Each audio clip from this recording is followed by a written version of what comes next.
é lógico que é extremamente importante, mas como gestor, quando eu tô treinando um gestor, né, formando um gestor, essa é a última coisa que eu explico para ele. Entendeu? Porque, por exemplo, cultura, como que eu enxergo a cultura, né? Acho que cada pessoa tem uma sua definição, mas eu tento colocar as coisas mais simples possível, né? Então, qual que é a primeira coisa que eu penso quando vem a palavra cultura na minha cabeça? Antes de eu aprender gestão, antes de eu começar no mundo de negócios, enfim, para mim vem cultura de países, né? Então, como que as pessoas no Japão comem?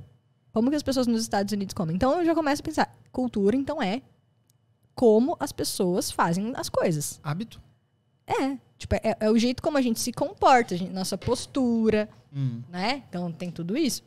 Então, não faz sentido você entrar numa empresa, ver que tá todo mundo engravatado. Só que você não tem esse estilo, esse hábito, não sei o quê. Não é que você não possa trabalhar ali e não precise ter uma diversificação. É lógico que sim. Mas, querendo ou não, aquilo já é uma cultura da empresa e isso pode ser um problema para alguém, tanto a pessoa que está sendo contratada ou para quem está contratando em algum momento, entendeu? E eu falei do modo de vestir não é o melhor exemplo. Mas acho que cultura é como as coisas são feitas aqui dentro. Então, por exemplo, se você vai no Japão, nem sei se isso é de fato uma cultura deles, mas é um exemplo, tá? E a cultura deles é lá tirar o sapato quando entra em casa. Então, se chega algum visitante, eles vão lá, pedem para tirar o sapato. Essa é a cultura, é o jeito que eles fazem aquele negócio, né? Então, se eu chego lá como uma estranha que não sei qual é a cultura da casa, do país, né? E a gente tem cultura da casa, da nossa casa, que a gente vive, tudo, né? E eu entro de sapato, pra eu não... enfim, o que o dono ali da casa fala assim, Yasmin, então, o negócio é o seguinte, a cultura aqui no nosso país, ou na minha casa, que seja, é tirar o sapato. Você pode, por favor, tirar? Não sei. Eu, como quero estar ali dentro, quero participar daquele momento e aceito aquela regra, que é uma regra, né? Eu vou tirar o sapato e vou entrar ali. Então, a cultura de uma empresa é a mesma coisa. O problema é que o empreendedor começa a contratar, ele começa, pela falta de cansaço ali, de repetir as coisas, tudo mais, ele já, deixa quieto, deixa ele entrar de sapato. É assim mesmo. Entendeu? E aí isso começa a ser a nova cultura da sua empresa. Porque esse é o jeito que as pessoas fazem. E se ninguém fala nada, todo mundo vai achar que tá tudo bem. Por que eles tirariam o sapato se ninguém nunca falou nada? Falou uma vez, mas eu entrei de novo porque a pessoa esqueceu, não por maldade, né?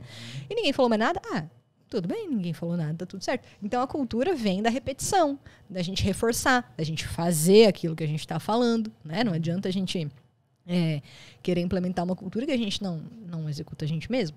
Então vem muito disso. Assim, como que eu quero que as coisas funcionem na minha equipe ou na minha empresa? Né? Eu reforço isso. Então, por que e aí vem essa tal das rotinas, né? Então, por exemplo, se eu quero que as pessoas estejam sempre buscando conhecimento na minha empresa, isso é um valor da minha empresa ou é um comportamento que eu espero da minha equipe, como que eu posso promover isso?